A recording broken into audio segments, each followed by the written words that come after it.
Welcome, ladies and gentlemen, to Future Proof Your Brokerage Tools and Strategies to Stay Competitive through 2025. My name is Chris Linsell. I am one of your co-hosts for today's event. So excited to have you here. There is a lot of exciting information, a lot of good conversation, and a lot of opportunities for you to be a part of today's program. So we're glad that you're here. Let's get started with a couple of quick introductions. Like I said, this is Future Proof Your Brokerage Tools and Strategies to Stay Competitive through 2025. My name is Chris Linsell. I'm the Director of Content here at Luxury Presence, but I am not alone. Two other amazing co-panelists joining me today for a fantastic conversation, and I'd love for them to introduce themselves. Sean, could you say hello? Tell us who you are and where you're from. Hey, Chris. Hi, everyone. Thanks so much for having me on. I'm Sean Soderstrom. I'm the co-founder and CEO of Corded. Excited to be here. Thanks, Sean. And welcome, Tripti. Thank you, Chris. I'm Tripti Kasal. I'm Senior Vice President with leading real estate companies of the world. And I've been relatively new with the company, about 4 months, but I was formerly with one of leading RE member companies, Baron Warner, for about 10 years. Wonderful. We have a lot to talk about today. Today's program is all about positioning your team, your brokerage, your company for success in 2025 by understanding the important relationship between brand, between recruitment, and between marrying these two disciplines together to build yourself a sustainable and scaling practice that is not only going to deliver the results that you expect, but position you for the growth that will power the success of the next generation of your company. Today, we're going to talk a little bit about each of these things. I'll talk about building powerful brands in real estate. Sean will talk about positioning your business for 2025 growth. Tripti will be a part of a fantastic panel discussion between the three of us. We've got a handful of suggestions for how you can take the advice that we're going to give you and apply it as a shortcut to your success. And then we want to hear from you. Yes, there is a Q&A section of this. Please feel free to use the Q&A functionality of this webinar. If you have questions, we'd love to hear from you. Let's get started. I'd love to start by telling you a little bit about building powerful brands in real estate. For those of you who don't know who I am, like I said, I am the director of content here at Luxury Presence, but I also have a fairly significant history working in the real estate and real estate tech industry, helping companies, whether they're prop tech companies or real estate companies, develop their own brand, develop a voice through content, and develop a not just presence online, but a continuing conversation with their audience that reinforces who they are and what they do. I've got over 13 years of experience both in the real estate marketing and brand development space, as well as a realtor in the state of Michigan. Let's talk a little bit about brand and its impact by the numbers. When you are looking at the performance of your agents, the agents that operate on your teams or within your brokerage, the number of transactions that a brand mature agent has versus a non-brand mature agent is striking. The average number of transactions for brand mature agents in 2023 and the first half of 2024 was over 28. This is compared to 8 average transactions per year for what I call generic agents. The definition of generic agents, when it comes to the conversations that I have with teams and brokerages all across the United States, are agents whose value proposition to their community and to their clients is roughly definable by their ability to access the MLS. It's definable by their ability to input property details when they're listing a property for sale, or perhaps open a lockbox. It's somebody who doesn't have a standalone value add to the people that they're looking to serve. They're simply building their value based on the license that they hold, based on the numbers on their MLS number and association, based on their National Association of Realtors ID. All of those things are important, but they're not going to get you the elevated brand experience that somebody who has decided who they are and what they do and how they're going to represent themselves. And this it plays perfectly into our next number, 70%. More than 70% of the business generated from referrals, the most important lead source in our industry, comes for brand mature agents. People don't give referrals to people, to professionals who don't have any identity. They can't talk about their agent with their friends and their family if they don't know who their agent is, what they do, and what they stand for. And then lastly, the National Association of Realtors in 2022 did a study on sales prices versus brand identity. 3 to 5%. That's the difference in sales price that brand mature agents netted as listing agents for their clients versus brand generic agents. Think about that. On a $100,000 home, that's $5,000. And nobody's selling $100,000 homes anymore. The average list price in the United States is close to $400,000. We're talking about a $20,000 sales price difference. But a brand is more than numbers. It's also insight. It's also memory. Brand is not what you say it is. It's what they say it is. Brand isn't about creating something that you can simply write over and over. It's something that your clients can repeat over and over. Your brand is your promise kept consistently over time. And this is one of my favorites at the bottom here. The strongest brands aren't built on what you do, but why you do it. If you've had a chance to see me speak at the National Association of Realtors conference or at various state conferences across the United States, you know that one of my favorite things to talk about is the differences between jobs and purpose in real estate. Real estate isn't about the jobs you execute. It isn't about the signs that you put in the ground. It isn't about the listings you send live on the MLS. Those are necessary mechanics, but they're not why. Your why has to do with the people that you serve, the reason that you serve them, the properties that stir your passion. Brands aren't built on your ability to hammer a sign into the front yard of a property. Brands are built on the why that you show up to work every day. Let's do a little bit of mechanical math here. Real estate brands are built from the bottom up. This is what I was talking about earlier. It's not about the what. It's not about the jobs of real estate. It's about the purpose of real estate. The bottom of the pyramid, the most important foundation, is your core identity. It's your mission. Why did you get into this field in the first place? It's your values. What do you hold important to you in the execution of this career day in and day out? And it's your story. How did you come to where you are? Your brand is built on top of your core identity. Next, it's your market position. Who are you targeting? Who is your ideal client?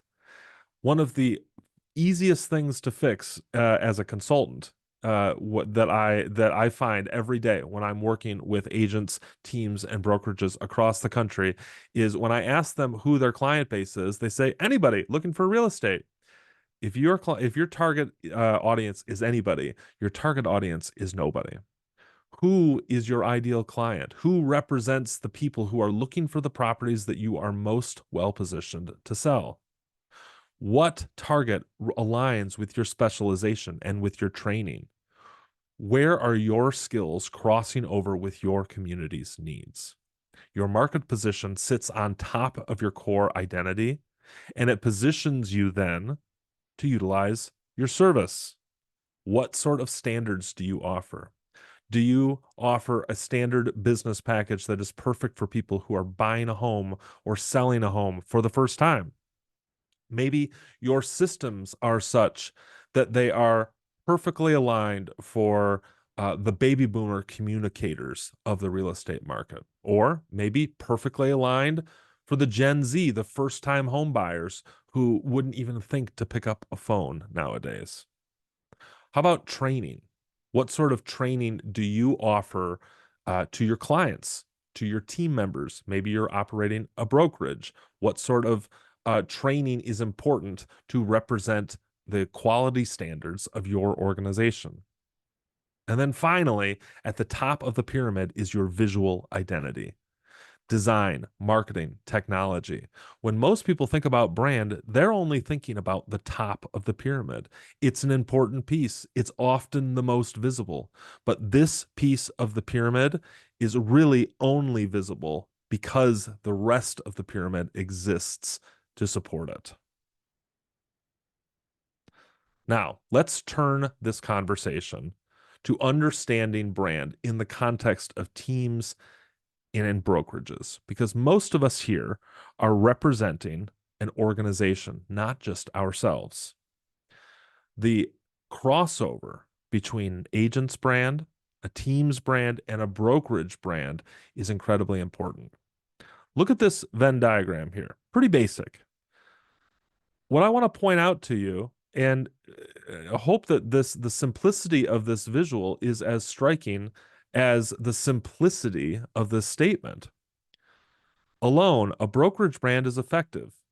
It's just a dark background. We know, we can see where the brokerage brand starts and ends. But when you overlap that brokerage brand with a team brand, all of a sudden we have two brands working together. We have a little bit more effectiveness. Now imagine you've got an agent brand within a team brand, within a brokerage brand. This bright white by comparison section of this Venn diagram is incredibly provocative relative to the empty black space outside here. Out here, this is where those generic no name, no face agents are operating. The agents whose clients couldn't tell you what is important to them, who couldn't tell you what their specializations are, who couldn't tell you what their service standards and identity are. In here, you have agents as a part of teams, as a part of brokerages, where all of the mission, the value, the stories, the training, the specialization are all aligned to provide the perfect brand experience and an incredibly powerful tool, not just to move clients across the finish line, but to create organizations that will last for a long, long time. Finally, let's look at how leaders play a role in brand building. From where I sit, they have four key responsibilities. First, as a leader, it's your responsibility to set the vision. If you are not pointing everyone in the same direction, even if they're running in different lanes, as long as they're running in the same direction, your vision will be carried through. It's also your responsibility to provide the tools that they'll need to build on. If you offer no tools, savvy and especially ambitious professionals will fill in their own tool set. And it's easy once we start using different tools for vision to become unfocused and even sometimes contradictory. Providing the tools allows you to consistently execute on vision. And then my favorite, enable growth. Offer through your vision, through your tools, a path for agents, teams, and your organization as a whole to not just be successful today, but to scale their efforts into tomorrow, next month, next year, and in years to come. Once you are in growth mode, the next move is to maintain standards. Once you have set up your team for success, that's enabling growth. All you got to do is hold on tight, maintain those standards, make sure everybody is maintaining their vision, using their tools, and following the growth paths. Getting to the maintain standards section of this path isn't easy to get all the way to step 4, but step 4 is probably the most fun to sit back and watch things happen. Luxury Presence has a handful of resources that we can help you when it comes to establishing your brand. These are pretty basic things. For leaders within organizations, though, these are great tools to be able to hand to the folks that you are leading to help them with the first couple of steps of their brand development process. We've got a brand book checklist that helps identify the things that you need to get your brand started. It's those bottom two layers of the pyramid. We also have a branding worksheet that helps you suss out in more detail some of the specifics that set you apart and deliver value to your community. Think about these as the middle sections and even a little bit of the top section of that pyramid. We'll have these things available to attendees of this webinar, and we'll make them available in the thank you follow-up emails that we send. If you have questions about this stuff, I would love to connect. You can find me on social media. LinkedIn is a great place to connect with me. You also can find me, feel free to just email me. I actually have my professional consulting email up here, not my luxury presence email. You can also find me at clinsell@luxurypresence.com. With that, I want to thank you for your attention, and I want to turn this presentation over to Sean, who's going to tell you a little bit about how branding fits into an effective and scaling recruitment strategy. Sean? Thank you so much, Chris. Very illuminating. I think Corded, my company, needs to go through that branding checklist and workbook as well as we think about our brand. So very nice to meet you all. Just in terms of a quick introduction for myself, I'm Sean Soderstrom, the co-founder and CEO of Corded. We provide brokerages and teams with an agent recruitment and retention platform. So in terms of the mission that Chris was alluding to earlier, it's really my mission and the mission of our company to try to allow every real estate entrepreneur to have an equal opportunity to grow their business. And what we're going to talk about today is some data that we use and examples of things that you can look at as you think about honing your recruiting strategy. And we're also going to walk through a little bit of a recruiting framework. So a couple of the building blocks that you might want to consider putting in place as you think about effectively growing your organization. So next, we'll just start with the opportunity, right? So when we think about growth in 2025, often people will equate growth to the concept of recruiting agents. So I think it's first worth level setting. How big of an opportunity is this, right? How many agents move between companies each year? And what does that mean for you in terms of a growth opportunity? So what we can see in this relatively hard to read chart that I put together is essentially the rate that agents move between companies each year, broken out by the sales volume that they're in. So if you look at that $1 to $5 million segment, about 18% of those agents, are close to 1 in 5 agents that produce between 1 and 5 million in production, moved from one company to another in the last 12 months. One thing to note as well, I think the most important thing here is actually at the top of the slide, which is $10 billion of commission moves between one brokerage and the next in a given year. So this is kind of the reason that we're thinking about this opportunity, because of how many agents move between firms each year. So next, we really just kind of summarizing some of those things. We're seeing more and more folks proactively recruiting. This is both at the team level and, of course, at the brokerage level. Generally speaking, we have found across all segments, more agents have moved in the past 12 months versus the prior 12 months. In fact, twice the number of top producers moved between companies in the last year versus the year prior. And we could probably all kind of ascertain some of those reasons. People are less busy, there's less deals happening, and people are questioning the value of their current firm or current team. And so people are more mobile in this kind of slightly depressed market that we're in. And then we think about the different opportunity zones in terms of segments that you can consider recruiting, and that 1 to 5 and $5 to $25 million sales volume band tend to be the largest opportunities from a recruiting perspective. But I'm going to put this in some more context for you by looking at a specific example. It's not going to be relevant to everyone on the call, but just to give you a sense of how I recommend thinking about, for example, which segments to go after.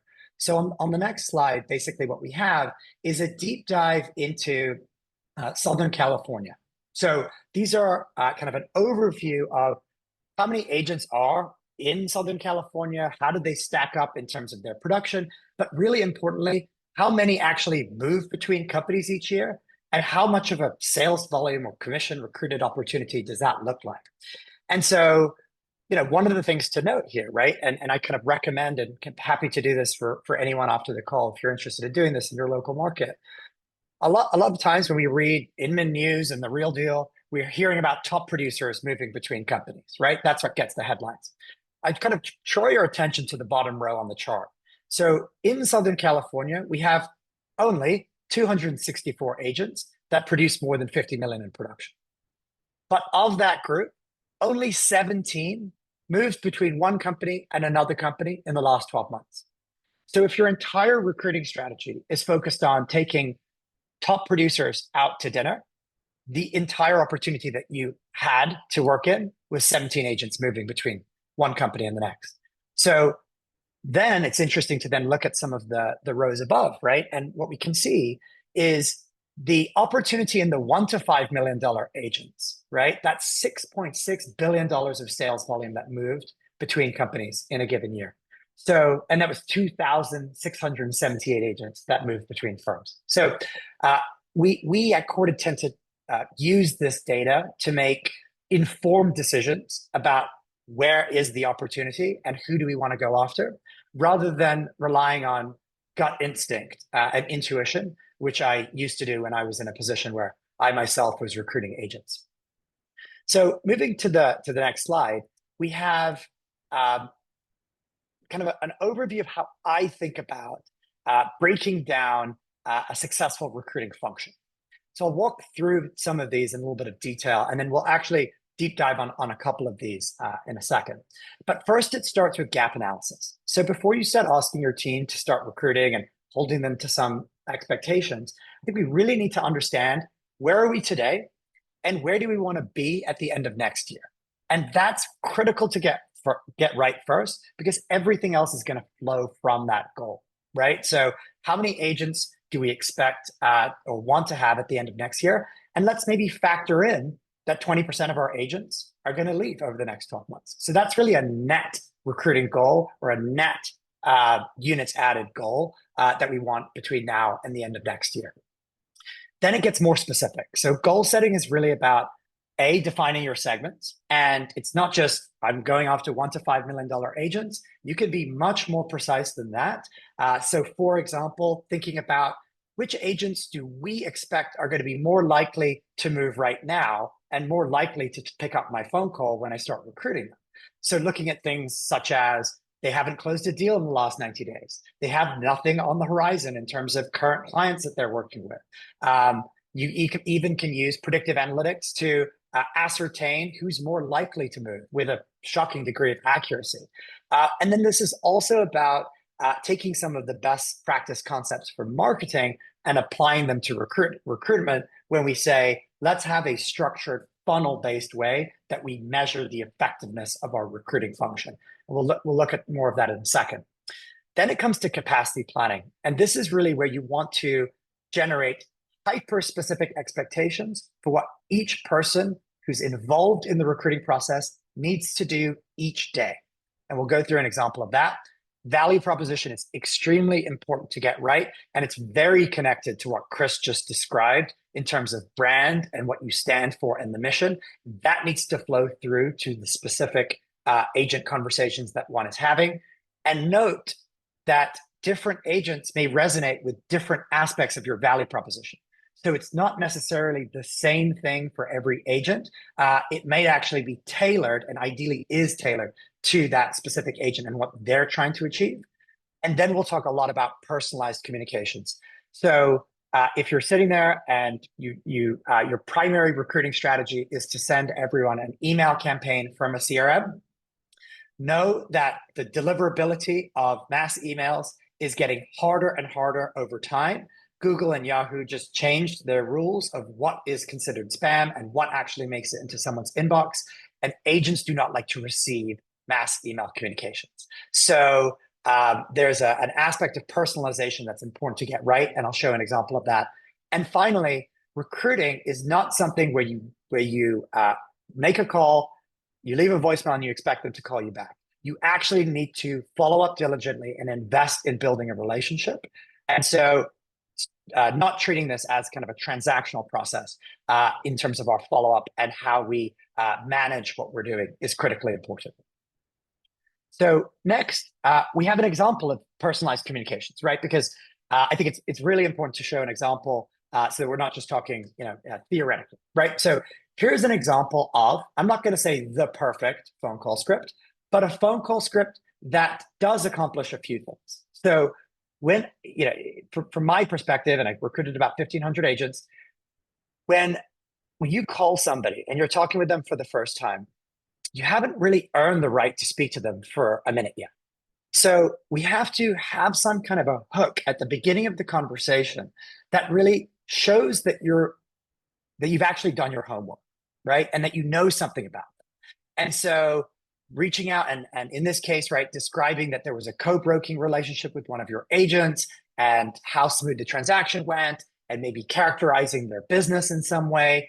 If you can tell the agent that you're trying to recruit something about their own business that they don't know, and you can celebrate them for it, then you're in a really, really good position. So taking advantage of some of that data to show that you've done your homework is really, really important. People often ask me, if we go to the next slide, there's, how do we think about the opportunity to recruit in terms of a sequence, right? So do we recommend emails, phone calls, text messages? What do we see success in? And what we typically find is a call, email, call sequence. So the logical then next question is, so is the first thing that I said in my phone call, do I just repeat that in the email? And ideally, you do not. And so here, what we're looking at is an example of what that follow-up could look like. And so what we're looking at here is an event-driven communication. So in this case, Alexandra, her listing that she's representing just went pending. And within a few minutes, we could send her a message that is really specific to that event occurring and to celebrate that and just remind them that you're there and you're thinking of them. So examples of how to personalize communication, but to ideally do it in a few seconds, right? So trying not to spend 40 minutes with a blank canvas before you get the courage to pick up the phone. It's kind of a key part in getting the efficiency of the recruiting function going. Next, we have that overall funnel, right? So at the top, we have all of the agents that we've contacted, and then we work through meeting scheduled, attended meeting, offer extended, offer accepted. So this arrow from top to bottom really is the conversion rate. So of all of the agents that we contact, how many offers are accepted? And I'm going to walk through a couple of these stages of the journey.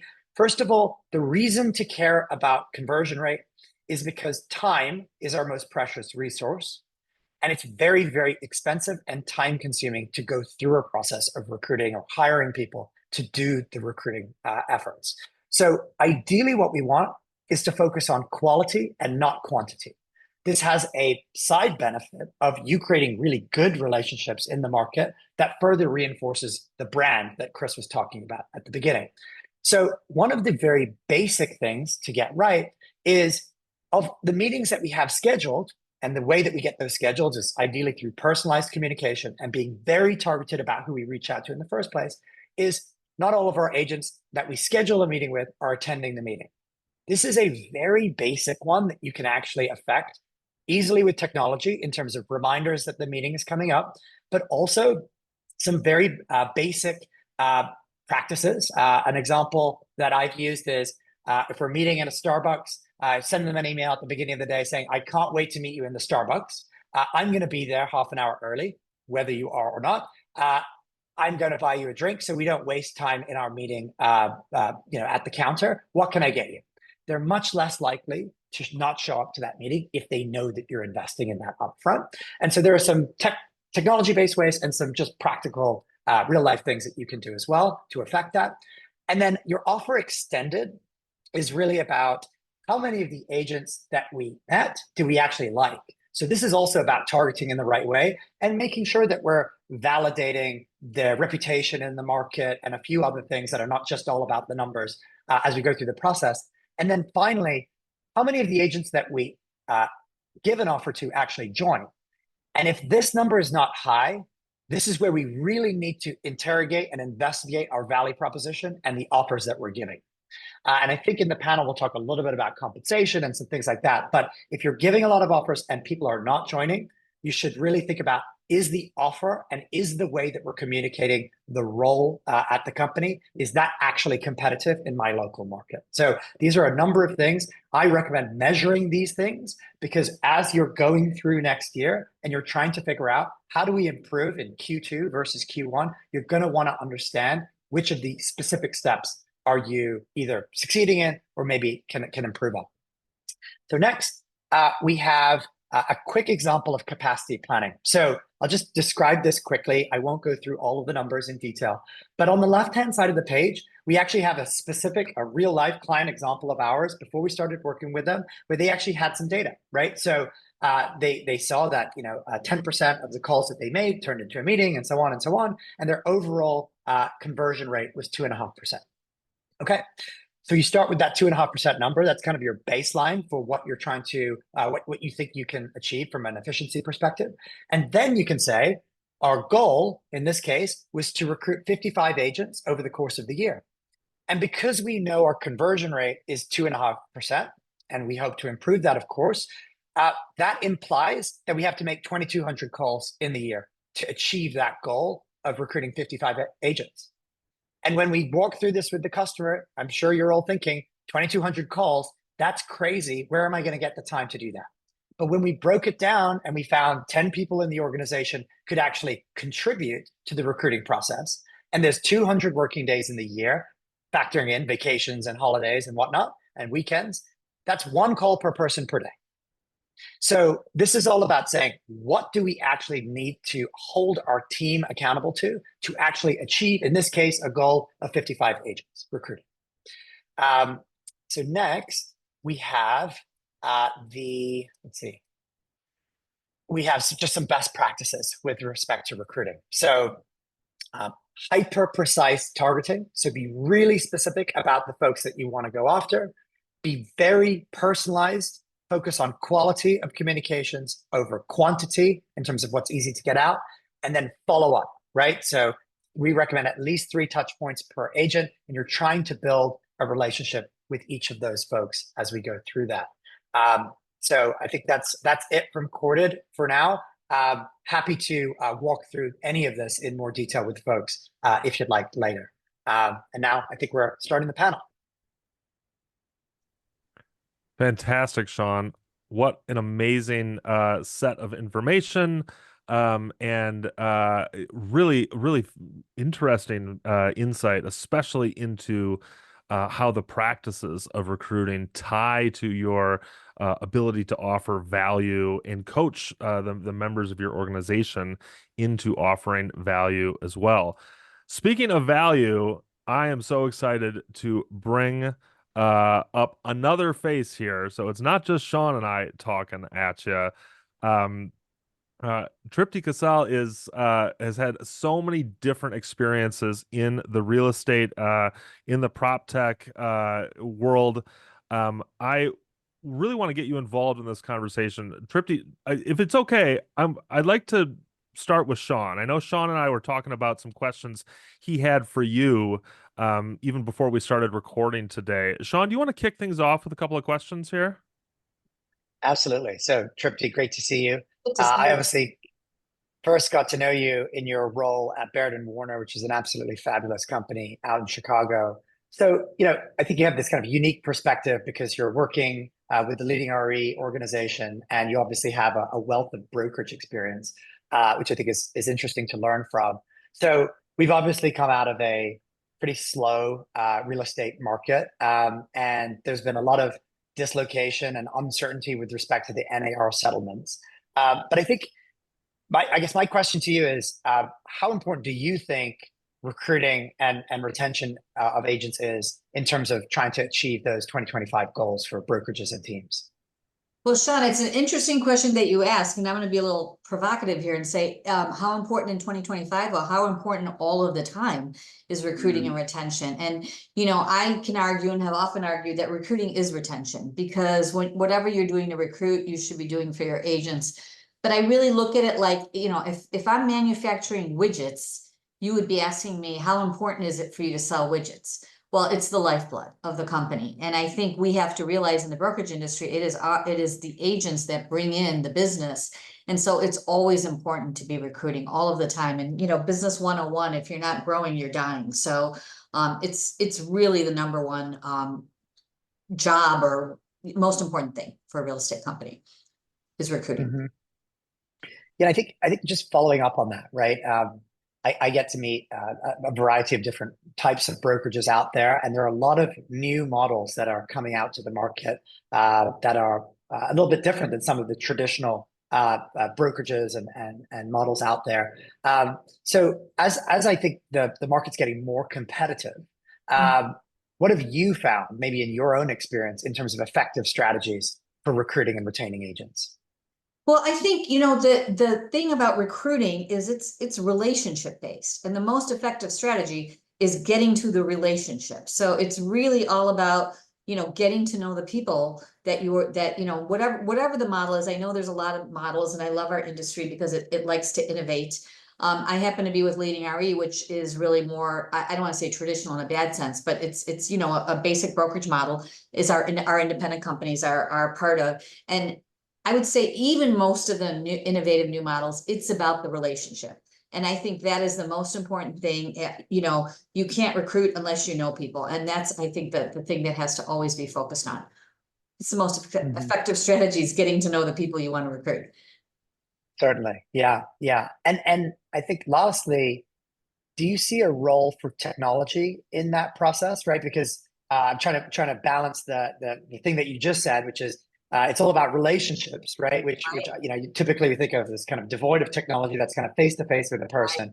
So how does, if at all, does technology in your mind kind of play a role in these processes? You absolutely cannot build those relationships without the technology behind it. I mean, just in that few minutes, the slides you went through, everything you talked about, targeting the market that you want to go after, reaching out to them, asking them the right things, all of that authentic relationship ironically comes from the technology that's behind it. You can't build those relationships unless you have all of that stuff driving you to the right people, helping you figure out where the right people are. How do you reach out to them? How do you get their attention?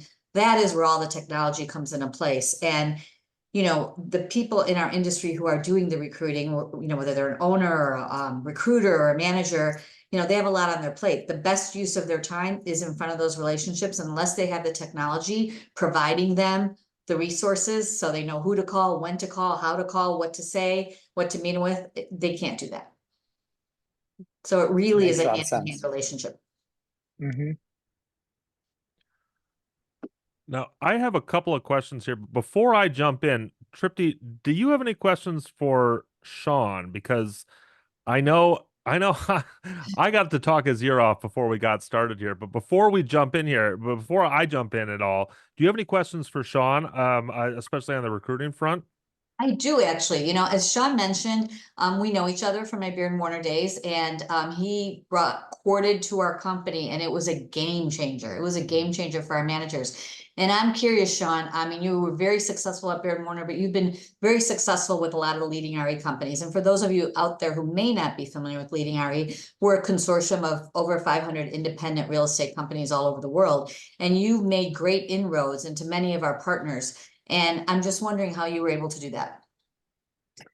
I think there's so much data that's available, but it's often siloed in a lot of different places, and it's often disconnected from the place that we communicate with agents. So I think from our perspective, right, we try to make data-driven decisions and facilitate folks making kind of faster, better decisions using data, and then trying to kind of bring it all together in what feels like a platform that just mimics what you were doing in your notepad, right? So it just like naturally follows your workflow. And so we're continuing to innovate on that, but I think folks that use the platform have said, yes, it works. They on average have a 20x ROI working with us. So it's very easy to kind of track the effectiveness of what they're doing. But it's being very, very customer centric. So folks are constantly, including the Baird & Warner team, telling us all of the other things that they would like added, and that's what we kind of lean into in terms of what we're going to build next. So it's been truly a partnership with the leading RE companies and other folks. So that's been a lot of fun for me. Yeah, and I know this. We're not here to do a corded commercial, but I have to say that everything you're saying really is absolutely true. It brings all the technology to make it easier for people to recruit. But one thing that makes it hard to recruit, and I wanted to get your thoughts on this, is that the competition in our industry is getting more and more serious, and a lot of the agents that are out there think that they're supposed to make a decision based on compensation. And by compensation, I don't necessarily mean how much money they're going to make, because you make the most money if you do the most business, but based on a commission split or some sort of compensation. How do you coach your companies that you work with on how to deal with that issue? It's a great question, and it's a very timely question. I've had 3 of these very long discussions with different leading RE companies in the last week. And the problem statement is effectively, there are a lot of new models in my market that are offering commission splits that we can't afford to match because we have a lot of support and we have very high operating expenses. And so the question is, are we going to lower the support or raise the splits? Because we can't do both at the same time. And I think a lot of the leading RE companies have really invested in all kinds of services, technology and whatnot to try to help the agents have a bigger pool of income that they can then split with the company versus trying to take a smaller piece of a smaller pie, right? And so I think for a lot of companies today, where they're netting out is to maybe think about having distinguishing between maybe some options internally. So we have our kind of full support, lower split to the agent model, which is kind of what they're doing today. But we're also considering, if you choose not to use all of our services, we'll give you a higher split. We're not going to match the best split in the market, but we'll go a little higher on the split, and you can choose to use our services a la carte and pay for them when you want to use them. And that tends to work well for team leads. We may have some team leads on the call as well here today, and that may have their own teams that are doing work for them. So thinking about a differentiation of the offering is, I think, something that many companies are, for the first time, established companies are now having to consider. I think that's excellent advice. That's a really great way to look at it and serve the needs of all sorts of agents and teams specifically too. Yeah, exactly. Chris, I think you had some questions that you wanted to ask. I did. I've been chomping at the bit over here. Listen, I spend a lot of time at Luxury Presence trying to figure out the best strategies to tell our brands story about our products and our services and our people.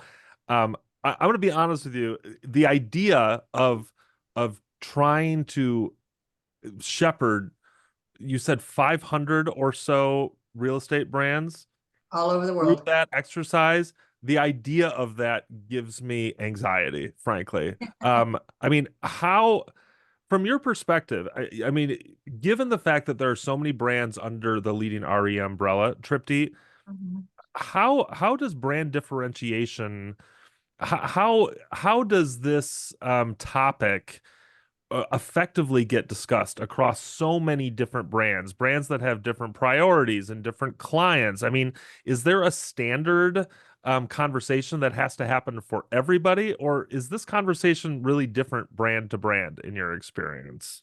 Well, it's a really good question that you asked, Chris, because really leading RE, what we are all about, we are the engine behind the brands. And what we really support is the individual brands. That's why we love what you guys do with Luxury Presence, because we are not about creating a brand for our our companies. We want our companies to create their own brands. And they all are, you know, our one of our lines is we're local, we're global. We're global, but really our strength is in the fact that we're local. All of our companies are local. They're the top companies in the marketplace that they service.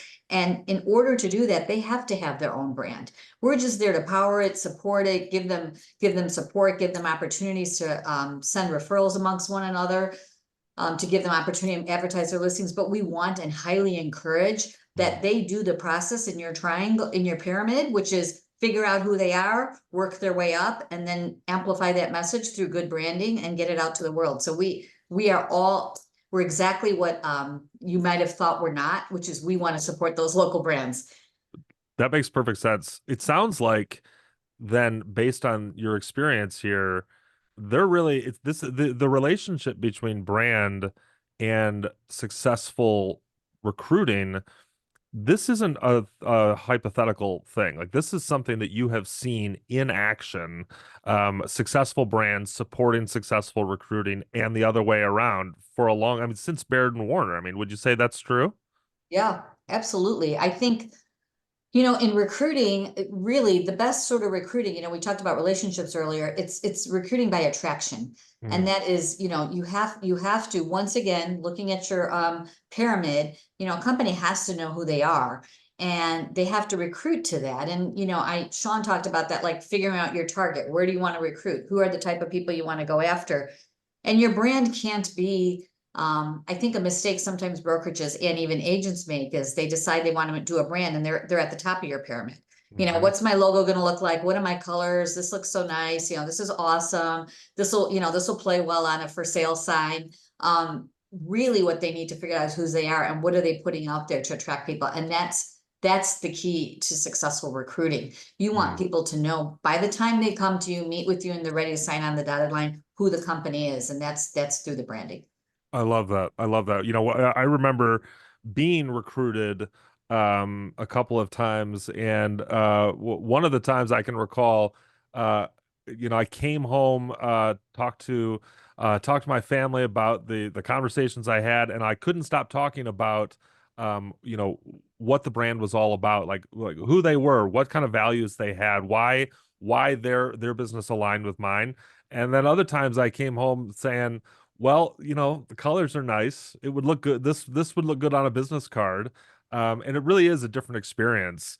Are there any other pitfalls, just to kind of trying to identify missteps before they happen, that brokerages or team leaders should avoid from in your experience when it comes to building that brand? I mean, you mentioned working from the top of the pyramid instead of from the bottom. Are there any other mistakes that you think, you know, we can help people avoid here? Yeah, and I think that's trying to be all things to everybody. You know, I think that's one of the biggest mistakes people make in branding in general is that, but specifically brokerage companies is thinking, you know, I can be everything. You know, I can be the company that attracts this, I can attract that, I can do this for you, I can do that for you. And that's not a brand, you know. So I think that's the biggest pitfall that companies make is thinking that they're going to, you know, make the brand so generic that they'll attract everybody when in essence they won't attract anybody. Yeah. That's great advice. Yeah, I really appreciate that. Definitely something I try to practice all the time. Before we jump into questions from our audience, because I know we've got a couple that are pending here. Tripti, I wanted to just touch base. You had asked me a question before we started around emerging trends into real estate, especially moving into the new year.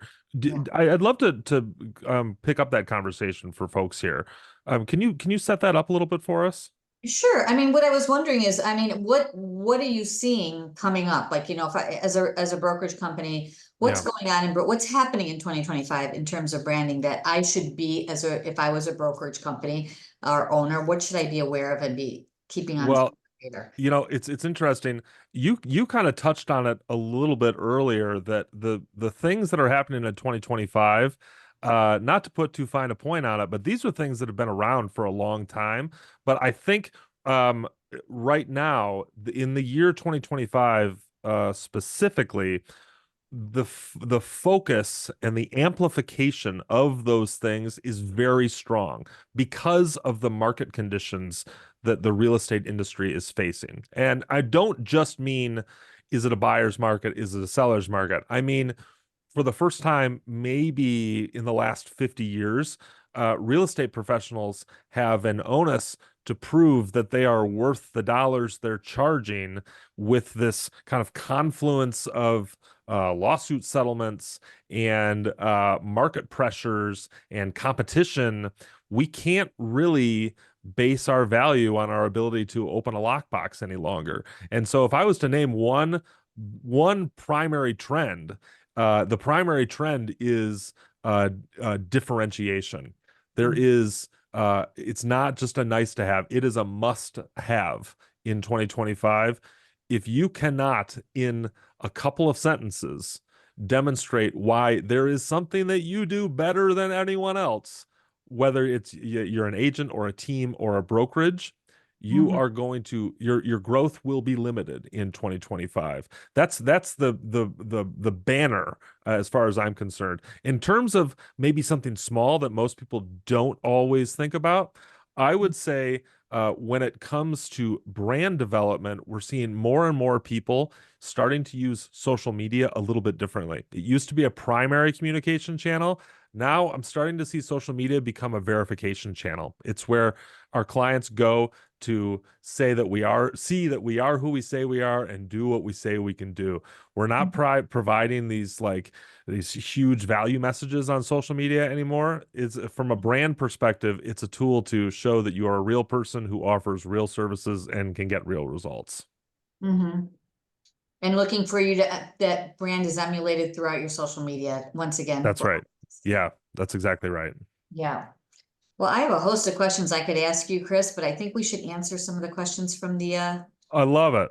Absolutely. Yes. Guys, thank you so much. Before we jump into the Q&A, and thank you for those who have asked questions. I've got a list of them here that we'll jump into.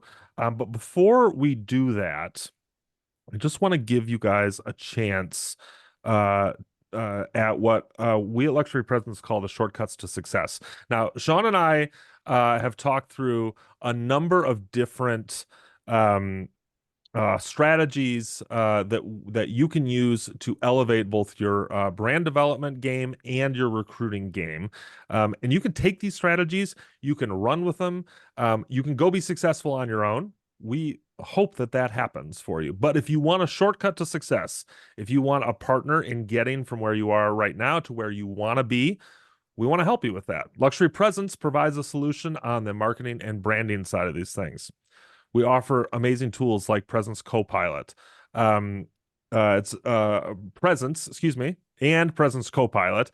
Presence is our branded website platform. Presence Copilot is our branded mobile app. It offers a captivating and absolutely unique and incredible collaborative experience for your clients when it comes to the real estate transaction process.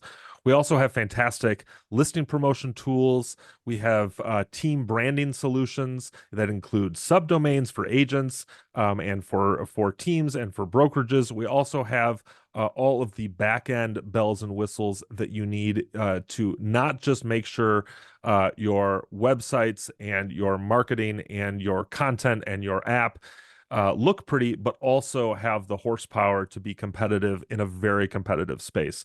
So if you're looking to take all of the branding advice that I gave you earlier and you want to 10x your speed to where you want to go and put yourself on the path to a sustained success, Luxury Presence is a fantastic option for that.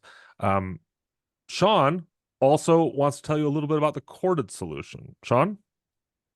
Thanks. Yeah, I'll do this quickly so that we can get into the questions. But as I said, Corded is a recruiting and retention platform. It brings it all together in one place. I think some folks were asking what were some of the screenshots from before. That was actually directly from the Corded platform. Our customers experience ROI of greater than 20 times their investment in Corded, and they have typically paid for the full year contract within the first 2 to 3 weeks of working together. I think for anyone on the call that's curious or basically just wants a recruiting consultation, we can tell you which agents are moving in the market, in your market, who would be a good fit for your company, and which competitors do you need to pay attention to. That is something that we can do for free for anybody who has attended the webinar. So feel free to reach out, and I think show you how to reach out in a second. Fantastic. Team, if you are interested in learning more about what Luxury Presence has to offer and what Corded has to offer, we have some QR codes. Just grab your phone, give it a quick scan. We are going to include links for both of these QR codes in the follow-up email. So if you don't have your phone nearby you, that's okay. You will get us another crack at these links. But you can use these QR codes to schedule calls directly with either the Corded team or with the Luxury Presence team. And we'd love to tell you more about the value that we can offer to your organizations from a brand and marketing perspective and from a recruiting perspective. In fact, I'm just going to leave this up here in case folks want a little bit more time with these QR codes, but we can get into the Q&A. I've got a handful of questions. Sean, I saw that you answered one of these questions in the chat, but I think it bears repeating because I'm starting to see some DMs about this as well. Can you tell us, it looks like there's a lot of interest in the Corded platform that you were showing some screenshots from. Can you tell us just a little bit about that platform and what people were seeing in the presentation? Yeah, certainly. So as I said, I used to be in your shoes, so I spent a lot of time recruiting agents, and I can sympathize that it's difficult, right? We have 5 different places to go look at data, and then it's not in the same place that we communicate, and it's really hard to track what we're doing. So we kind of bring all of those things together in one place, where you can very, very precisely target the right agents. We can accurately predict 4 out of 5 agents before they leave their brokerage, and then we can generate a personalized message both to the agents that you're recruiting as well as to your own agents. So it would be something like, congrats, Tripti. I know that this deal that you just closed 5 minutes ago was the biggest in your career. I'm super stoked for you. Let me know if I can do anything to help or support you. That's the type of message that you can also generate internally. So happy to, again, show anyone via the QR code here what that looks like. Fantastic. And to Andrea's question about Copilot, right now Copilot is not yet available on Android. So if you've got an iPhone, we can help you out with Copilot. But if you are not an iPhone user, we would love to tell you all about what the Presence platform, what our website and marketing platforms can do for you and your business. And if the Android availability changes, we will certainly make some announcements about that. I do see one other question here about leading RE. Tripti, if somebody wants to talk to someone about being a part of leading RE, what's the process for that? Oh, well, absolutely. First and foremost, they should reach out to me, tkasal@leadingre.com. And we look for the top companies in every marketplace. So, there's several things we look for. We look for market share. We've got a whole application process because we do want the best of the best. And whoever's asking, I'm assuming you are probably the best of the best. So rather than go on, we don't have a lot of time. I would say send me an email, again, tkasal@leadingre.com, and I'd be happy and excited to discuss that with you further. Fantastic. Fantastic. One other question here that I would love to address just to the entire group, which is what should I do to get myself set up to launch 2025 successfully? It's kind of an open-ended question here. I'll go first here with just one piece of advice. If you're looking to plan 2025, your successful launch into 2025, start with differentiation. What is it that you or your team or your brokerage does better than anyone else? and find a way to tell people about that, whether it is through videos on social media, whether it is through an email newsletter, whether it's through events. It honestly doesn't matter how you decide to communicate this, as long as how you communicate it is going to reach the audience that cares about what you do best. There's so many things you can do from a brand perspective, but right now, differentiation is my word of 2025. Figure out what you do better than anyone else and figure out a way to tell the people who it matters to in the best way possible. Sean, any last word of advice that you'd give for folks getting ready to launch into 2025? Yeah, I would say focus on quality over quantity when it comes to agent recruiting. Be specific about who you want to reach out to, be personalized in the communications, and follow up very diligently to build that relationship. Love it. Tripti, any closing words before we thank Yeah. everybody? I mean, I would say for 2025, ignore the noise. There's so much noise in our industry right now. You know, there's lawsuits and this and that, and in the world, there's an election, there's all this stuff going on. So easy to derail from what we do. We help people make the biggest decisions of their lives, buy and sell homes. We build communities. We move things forward. Focus on that and try to ignore all the noise around you and do what you do best, which is go out and help people build their communities. Team, thank you so much for being a part of the webinar today. Everybody who's attended, thank you so much for your attention, for your diligent questions. It's been great to engage with everybody here. We're going to send out a copy of the recording, as well as references to the resources that we made here. And if you have any questions whatsoever, would love for you to reach out to Luxury Presence, to Sean at Corded, or to Tripti at Leading RE. Once again, everybody, thank you for being a part of the webinar today. We'll see you next time.